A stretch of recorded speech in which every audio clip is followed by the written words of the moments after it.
તો ચાલો મિત્રો, મિની બ્લોકમાં આપનું સ્વાગત છે. અમે નીકળી ગયા સોમનાથ જવા.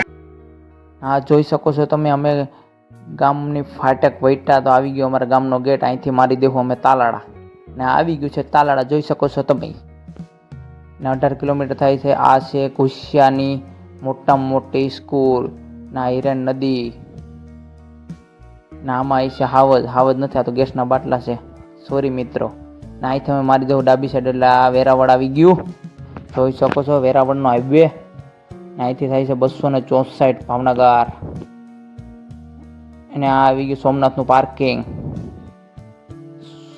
આ દરિયા કિનારો જોઈ શકો છો તમે. ને અમે પોગી ગયા ત્રિવેણી. ના કઈ કઈ નદી ભેગી થાય છે એનું નામ તમારે કોમેન્ટમાં મને આપવાનું છે. ને આવી ગયા છે ગોરદાદા વિધિ કરવા માટે. અહીંયા અમે ફૂલ પધરાવા આવ્યા છે મારા મોટા બાપાના. ને અહીંયા મારો મિની બ્લોગ પૂરો થાય છે. કમિંગ સૂન પાર્ટ 2.